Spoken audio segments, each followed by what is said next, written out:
ಸ್ನೇಹಿತರೆ ನಮಸ್ಕಾರ. ನೋಡಿ, ಇರಾನ್ ದೇಶದ ಪ್ರಮುಖ ಸರ್ವೋಚ್ಚ ನಾಯಕ ಪರಮೋಚ್ಚ ನಾಯಕನಾದಂಥ ಅಯಾತುಲ್ಲಾ ಖಮೇನಿಯನ್ನ ಇರಾನ್ ದೇಶ ಮತ್ತು ಇಸ್ರೇಲ್ ದೇಶ ಜಂಟಿಯಾಗಿ ಅವನನ್ನು ಹತ್ಯೆ ಮಾಡಿದೆ.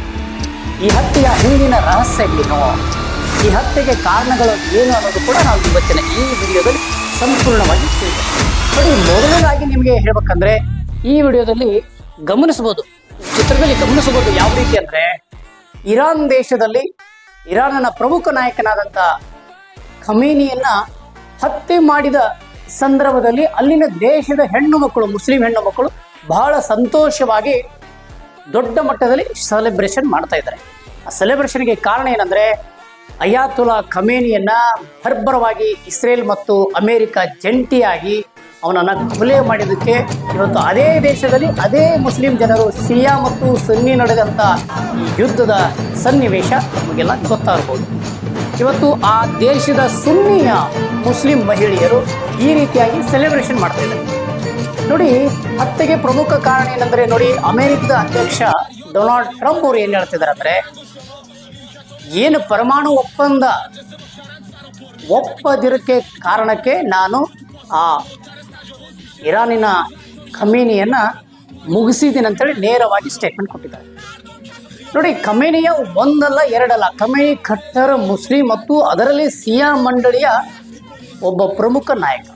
ಸಿಯಾ ಮುಸ್ಲಿಮರಲ್ಲಿ ಸಿಯಾ ಮತ್ತು ಸುನ್ನಿ ಅಂತ ಇದ್ದಾರೆ, ಎರಡು ಪಂಗಡಗಳಿದ್ದಾವೆ.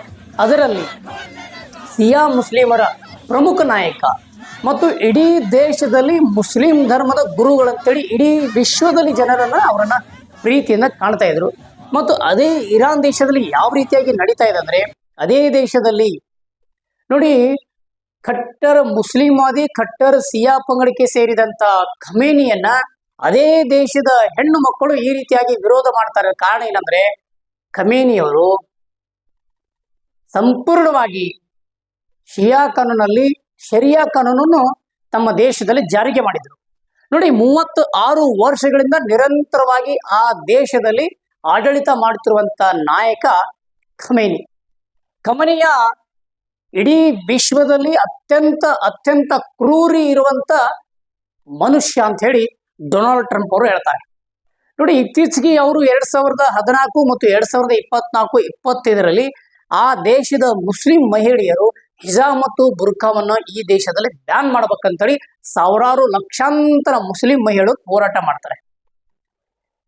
ಬಹುಶಃ ತಾವೆಲ್ಲ ನೋಡ್ಬೋದು. ಪ್ರಮುಖವಾಗಿ ಈ ಮಹಿಳೆಯ ಮುಖ ನೋಡಿ, ಈ ಮಹಿಳೆಯ ಮುಖ ಮುಸ್ಲಿಂ ಮಹಿಳೆ, ಇವರ ಹೆಸರು ಜಾಜ್ರಿ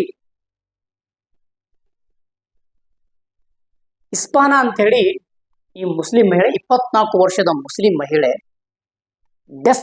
ಡ್ರೆಸ್ ಕೋಡ್ ಅಂತ ಹೇಳಿ ಒಂದು ಕಾನೂನು ತರ್ತಾರೆ. ಡ್ರೆಸ್ ಕೋಡ್ ಅಂದ್ರೆ ಪ್ರತಿಯೊಬ್ಬ ಮುಸ್ಲಿಂ ಹೆಣ್ಣು ಮಕ್ಕಳು ಬುರ್ಕವನ್ನ ಹಾಕೊಳ್ಳೇಬೇಕು, ಹಿಜಾಬನ್ನ ಹಾಕೊಳ್ಳೇಬೇಕು, ಧರಿಸಲೇಬೇಕಂತೇಳಿ ಆ ದೇಶದ ಪ್ರಮುಖ ನಾಯಕನಾದಂಥ ಖಮೇನಿಯವರು ಈ ರೀತಿಯಾಗಿ ಆರ್ಡರ್ ಪಾಸ್ ಮಾಡ್ತಾರೆ.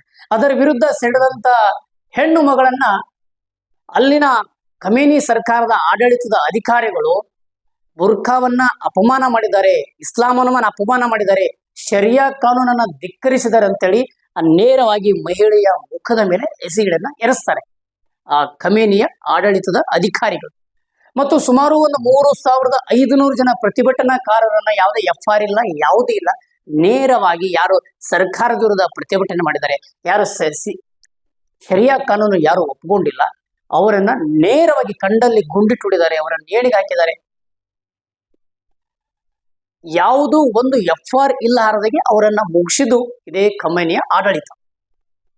ಹೀಗೆ ರೊಚ್ಚಿಗೆದಂತ ಜನ ಇವತ್ತು ಖಮೇನಿಯ ಸಾವನ್ನ ಈ ರೀತಿಯಾಗಿ ಸೆಲೆಬ್ರೇಷನ್ ಮಾಡುತ್ತಿದ್ದಾರೆ. DJ ಹಚ್ಚಿ, ಸೌಂಡ್ ಹಚ್ಚಿ, ಈ ರೀತಿಯಾಗಿ ಅಲ್ಲಿನ ಮುಸ್ಲಿಂ ಹೆಣ್ಣು ಮಕ್ಕಳು ಈ ರೀತಿಯಾಗಿ ಸಂತೋಷಭರಿತಿಯಿಂದ ಡ್ಯಾನ್ಸ್ ಮಾಡ್ತಿದ್ದಾರೆ, ನೃತ್ಯ ಮಾಡ್ತಿದ್ದಾರೆ ರಸ್ತೆಯ ಮೇಲ್ಗಡೆ ಸಾವಿರಾರು ಜನ. ಬಹುಶಃ ನಾವೆಲ್ಲ ಅರ್ಥ ಮಾಡ್ಕೋಬೇಕು, ಇರಾನ್ ದೇಶದಲ್ಲಿ ಖಮೇನಿಗೆ ಇಷ್ಟೊಂದು ವಿರೋಧ ಇದ್ರೆ ಇಡೀ ವಿಶ್ವದಲ್ಲಿ ಖಮೇನಿನ ತುಂಬ ಜನ, ಸಾವಿರಾರು ಲಕ್ಷಾಂತರ ಜನ ಪ್ರೀತಿ ಮಾಡ್ತಿದ್ದಾರೆ.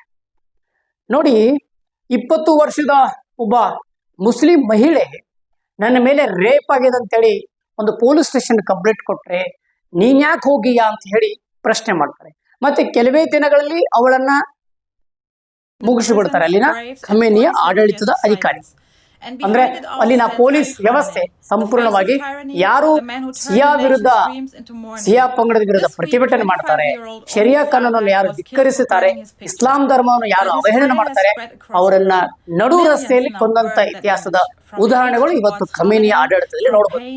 ಹಾಗಾಗಿ ಟ್ರಂಪ್ ನೇರವಾಗಿ ಹೇಳ್ತಿದ್ದಾನೆ, ಅದು ನೋಡಿ, ಭಾರತದಲ್ಲಿ ರಿಪಬ್ಲಿಕ್ ಆಫ್ ಇಂಡಿಯಾ, ನಾವು ಗಣರಾಜ್ಯೋತ್ಸವ ಗಣತಂತ್ರದ ರಾಜ್ಯವನ್ನು ನಾವು ಹೇಳ್ತೀವಿ. ಇವತ್ತು ಅಮೆರಿಕ ಅಲ್ಲಿ, ಇಂಗ್ಲೆಂಡ್ ಅಲ್ಲಿ ಇಲ್ಲೆಲ್ಲ ಪ್ರಜಾಪ್ರಭುತ್ವದ ಒಂದು ಅಧಿಕಾರದ ವ್ಯವಸ್ಥೆ ಇದೆ. ಆದ್ರೆ ಈ ಖಮೇನಿ ಆಡಳಿತದಲ್ಲಿ ಸಂಪೂರ್ಣವಾಗಿ ಇಸ್ಲಾಂ ಆಡಳಿತ, ಶರಿಯಾ ಕಾನೂನನ್ನು ತಮ್ಮ ಆಡಳಿತದ ಅವಧಿಯಲ್ಲಿ 36 ವರ್ಷದ ಏನು ಆಡಳಿತ ಮಾಡಿದ್ರು, ಸಂಪೂರ್ಣವಾಗಿ ಈ ಆಡಳಿತದಲ್ಲಿ ಶರಿಯಾ ಕಾನೂನನ್ನು ಅವಲಂಬಿಸಿದ್ರು.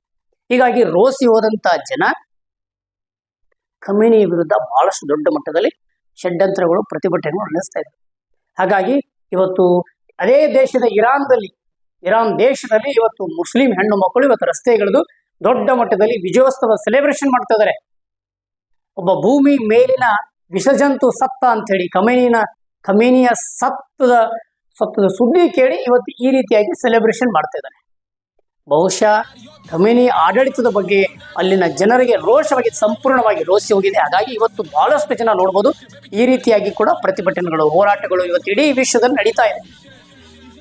ನಾನು ನಿಮಗೆ ಯಾಕೆ ಹೇಳ್ತೇನೆ ಅಂದ್ರೆ, ಇಸ್ಲಾಂ ಆಡಳಿತ ಎಲ್ಲಿರುತ್ತೆ ಉದಾಹರಣೆ ಅದು ಖಮೇನಿಯ ಉದಾಹರಣೆ ಶರಿಯಾ ಕಾನೂನು. ಯಾವ ದೇಶದಲ್ಲಿ ಶರಿಯಾ ಕಾನೂನು ಬರುತ್ತೆ, ಪ್ರತಿಯೊಬ್ಬ ಪ್ರಜೆಗಳು ಕೂಡ ಅಲ್ಲಿ ಪಾಲನೆ ಮಾಡಲೇಬೇಕಾದಂತ ಅನಿವಾರ್ಯ ಇದೆ. ಇವತ್ತು 1989ರಲ್ಲಿ ಎರಡನೇ ಸರ್ವೋಚ್ಚ ನಾಯಕನಾಗಿ ಆಯ್ಕೆಯಾದಂಥ ಅಯತುಲ್ಲಾ ಅಲಿ ಖಮೇನಿಯವರು ಇವತ್ತು ಇಲ್ಲ. ಇವತ್ತು ಅವರನ್ನು ಹತ್ಯೆ ಮಾಡಿದ್ದು ಇಸ್ರೇಲ್ ಮತ್ತು ಅಮೆರಿಕ ದೇಶದ ಸೇನಾಪಡೆ.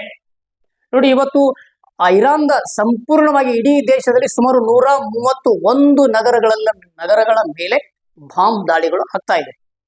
ಡೊನಾಲ್ಡ್ ಟ್ರಂಪ್ ಅವರು ನೇರವಾಗಿ ಹೇಳಿದ್ದಾರೆ, ಯಾವುದೇ ಕಾರಣಕ್ಕೂ ಶಾಂತಿ ರೀತಿಯಿಂದ ನೀವೇನಾದ್ರೂ ಬಗ್ಲಿಲ್ಲ ಅಂದ್ರೆ ಇಡೀ ಸಂಪೂರ್ಣವಾಗಿ ಇರಾನ್ ಅನ್ನ ಸರ್ವನಾಶ ಮಾಡ್ತೀನಿ ಅಂತ ಹೇಳ್ತಿರುವುದು ಡೊನಾಲ್ಡ್ ಟ್ರಂಪ್. ಮುಂದಿನ ದಿನಗಳಲ್ಲಿ ಏನಾಗುತ್ತೆ ಅನ್ನೋದು ಕೂಡ ನಾವೆಲ್ಲ ಪ್ರತಿಯೊಬ್ಬರು ಕೂಡ ಕಾದೋಣ. ಇವತ್ತು ಸೌದಿ ಅರೇಬಿಯಾ, ಖತಾರ್ ಅಲ್ಲಿ, ದೋಹಾ ಅಲ್ಲಿ ಇವತ್ತು ಸಾವಿರಾರು ವಿಮಾನಗಳನ್ನ ಬಂದ್ ಮಾಡಿ ಇವತ್ತು ಹಾರಾಟವನ್ನು ನಿಷೇಧ ಮಾಡಿದ್ದು ಇವತ್ತು ಇಡೀ ಎಲ್ಲಾ ದೇಶದ ಸರ್ಕಾರಗಳು ಇವತ್ತು ಬ್ಯಾನ್ ಮಾಡಿದೆ. ಕಾರಣ ಏನಂದ್ರೆ ಅಲ್ಲಿನ ಆಡಳಿತದ ಬಗ್ಗೆ ಇವತ್ತು ಜನರನ್ನ ರೋಷ ಹೋಗಿದೆ. ಸಾವಿರಾರು ಜನ ಬೀದಿಗಿಳಿದು ಪ್ರತಿಭಟನೆ ಮಾಡ್ತಾ ಇದ್ದಾರೆ. ಏನಾದ್ರೂ ಆದ್ರೆ ಸಾರ್ವಜನಿಕರ ಜೀವನದ ಹಾದಿಯ ಜೊತೆ ಚೆಲ್ಲಾಟ ಆಡಬಾರ್ದು ಅಂತೇಳಿ ನೇರವಾಗಿ ಡೊನಾಲ್ಡ್ ಟ್ರಂಪ್ ಅವರು ಕಳಾಖಂಡಿತವಾಗಿ ಈ ರೀತಿಯಾಗಿ ಹೇಳ್ತಾರೆ. ನೋಡಿ, ಆಡಳಿತ ಯಾವ ರೀತಿ ಸಾಗುತ್ತೆ ಆ ದೇಶ ಆ ರೀತಿ ಸಾಗುತ್ತೆ.